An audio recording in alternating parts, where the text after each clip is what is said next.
Friends, welcome to my दूजा। Breast milk बढ़ाना है क्या? डाइट से बढ़ सकता है?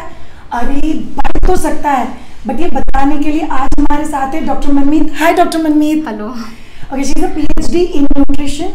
बेसिकली इनका पूरा पढ़ाई इसी चीज में हुआ है, कौन सा खाना किस समय क्या रिजल्ट देगा, कभी ऑब्जर्व होगा।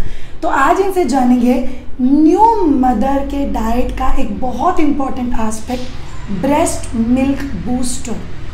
एक चीज़ है जिसको मनमीत भी अग्री करेंगे, सिर्फ खाना खा के दूध नहीं बढ़ेगा। सही लैच, राइट ब्रेस्ट फीडिंग और ऑफन ब्रेस्ट फीडिंग दूध 100% बढ़ाएगा। बट राइट डाइट बहुत इंपॉर्टेंट रोल प्ले करता है। सो मनमीत, मुझे आपसे पूछना है, किसी भी न्यू मदर की लाइफ में एक्चुअली राइट डाइट क्या कोई रोल प्ले करता है ब्रेस्ट मिल्क को लेके? फॉर न्यू मदर सबसे ज़रूरी जो प्री प्रेगनेंसी उनकी डाइट कैसी रही है, मदर की प्रेगनेंसी के दौरान खाना कैसा खाया है, कितना न्यूट्रिशियस खाया है, कितना प्रोटीन गया, कितनी कार्ब्स गए, कैसा फैट क्वालिटी गया, ओमेगा 3 कितना गया है शरीर में, मल्टीविटामिन्स कितने गए हैं। सो वो सारी चीज़ें मैटर करती हैं कि पोस्ट प्रेगनेंसी जब ब्रेस्ट फीडिंग का टाइम है तो मदर कितनी एनर्जेटिक है, कितनी वेल नरिश्ड है कि उतना अच्छा उतनी क्वांटिटी में बच्चे की रिक्वायरमेंट के हिसाब से ब्रेस्ट फीडिंग हो सके। Very important.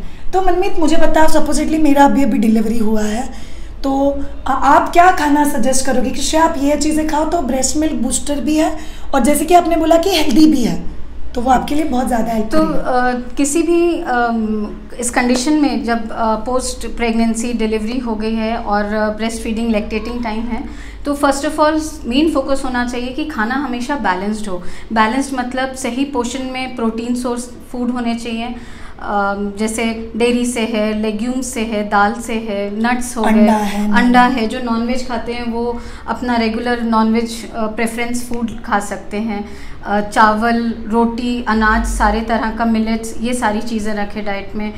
ज़्यादा से ज़्यादा वेजिटेबल्स एंड फ्रूट्स रहें, green leafy vegetable at least 1 serving रोज़ जानी चाहिए। तो ये तो बात होगी बैलेंस डाइट के हिसाब से। बट फ्रूट्स खाने से तो बच्चे को सर्दी खांसी हो जाएगी ना? नहीं, ऐसा बिल्कुल नहीं है। Fruits are rich in vitamin C, vitamin A, तो बच्चे की वो रिक्वायरमेंट है, आयरन की रिक्वायरमेंट है, सो वो ब्रेस्ट मिल्क से ही बच्चे के पास जाएगी।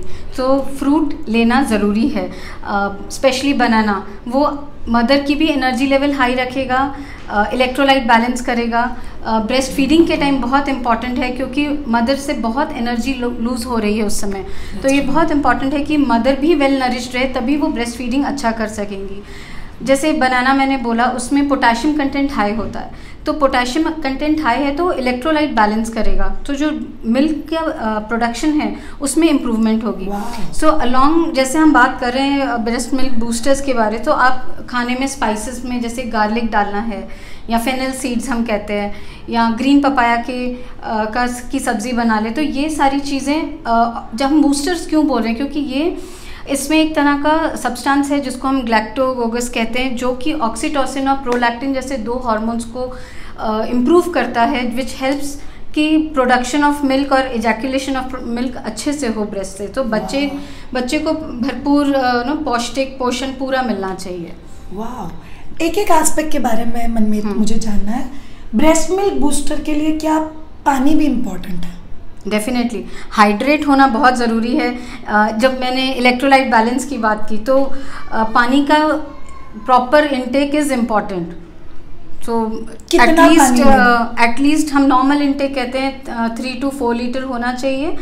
So it can be in the form of milk, but milk हो गया, छाछ हो गया, या जो भी मदर जूसेस कहते हैं, but I will suggest take watery rich fruits, पूरा फ्रूट खाएं, तो वो आपके इलेक्ट्रोलाइट बैलेंस को हेल्प करेगा। हाइड्रेट मैक्सिमम रहे, बट क्लाइमेट जब climatic condition, current climatic condition कैसी है जब आपकी डिलीवरी हुई है, उस पर बहुत डिपेंड करता है कि आपका वाटर इनटेक कितना होगा। मनमीत, इसमें ये भी सब चीज़ें आ गई, लाइक जीरे का पानी, अजवाइन का पानी, जो सी कल्चर वाइज भी चीज़ें चेंज होती है। हाँ जी, जैसे अपन लोग बोलते हैं कि बट पानी पीना चाहिए, दैट्स फॉर श्योर।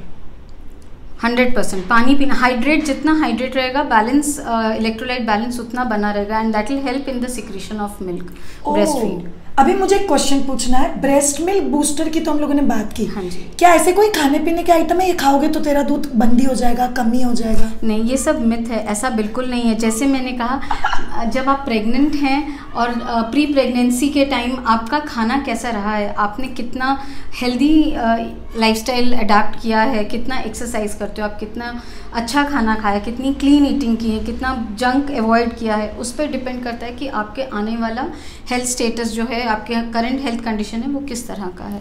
तो डेफिनेटली कोई पर्टिकुलर फूड से ना कोई नुकसान होता है, सब भगवान की बनाई चीज़ है। तो इससे नुकसान, किसी चीज़ से स्पेसिफिक नुकसान नहीं है, या वो ब्रेस्ट मिल्क को रोक देगा कोई specific food, it's not like that at all. Totally depend कि आप पूरा आपका जो थाली है वो कितना कॉम्बिनेशन में, कैसे न्यूट्रिशनस खाना खाया है आपने। हाँ, सुपर। ओके, अब हम लोगों ने जैसे हाइड्रेशन के बारे में बात की, अब जाते हैं पार्ट 2। प्रोटीन में मनमीत हमने सुना है कि अंडा इज़ वेरी गुड, या मसूर दाल इज़ वेरी गुड, या मूंग दाल इज़ वेरी गुड। तो क्या इसका भी कोई इफेक्ट होता है ब्रेस्ट मिल्क पे? प्रोटीन डेफिनेटली, मिल्क प्रोडक्शन है तो वो मदर के खाने से मिल्क प्रोड्यूस हो रहा है। तो हमारी बॉडी में हर एक चीज़ प्रोटीन से बनी हुई है। तो मिल्क जो सिक्रीट हो रहा है उसमें भी कैल्शियम है, प्रोटीन है, विटामिन्स हैं। तो जो हम खा रहे हैं उसमें से ही वो बन रहा है। तो protein is the base of every part of our body. तो प्रोटीन इज़ इम्पॉर्टेंट। हाँ, अगर कोई वेजिटेरियन है या वीगन है तो आप सोयाबीन के थ्रू या दालों के थ्रू जब आप प्रोटीन ले रहे हैं तो उसका राइट कॉम्बिनेशन होना ज़रूरी है, चाहे वो मिलेट्स के थ्रू हो या राइस के थ्रू हो या रोटी के थ्रू या कोई अनाज जो आपके ट्रेडिशन में चलता है, आप उसको दाल के साथ कंबाइन करें, कोई भी वैरायटी की दाल हो, ताकि उसका एब्जॉर्प्शन अच्छा हो। जब तक कि कंप्लीट एब्जॉर्प्शन नहीं होगा प्रोटीन का, उसको हम उसकी यूटिलाइजेशन नहीं होगी, उसका हम बेनिफिट नहीं उठा पाएंगे। ओह, कुछ टिप्स हम लोग यहाँ पे एब्जॉर्प्शन के लिए बता सकते हैं। One is movements. प्लीज़ एकदम लथार्जिक, कंप्लीट सोते हुए मत रहो।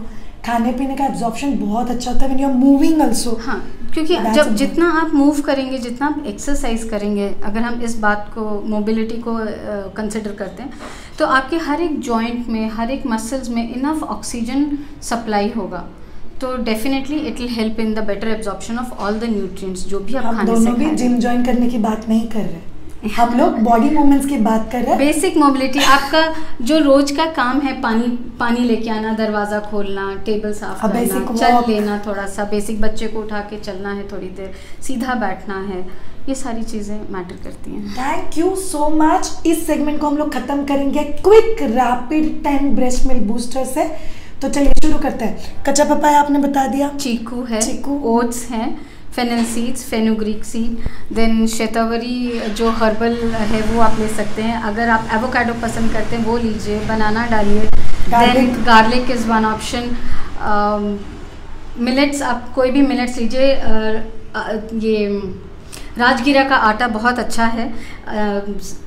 हलीम सब्जा लीजिए। ये सारी चीज़ें मिल्क को बूस्ट करने में हेल्प करेंगी। Haleem is basically garden cress seeds. Garden cress seeds, आरिफ कहते हैं यहाँ पे, पॉपी सीड्स, करेक्ट। वो हम कैसे मिस कर सकते हैं, something really by the way 10 बोला था बट 12 हो गए। तो आराम से खाओ और एंजॉय करो। And one more thing to add, groundnut soup, groundnut roast करके लीजिए, वो बहुत हेल्प करेगा।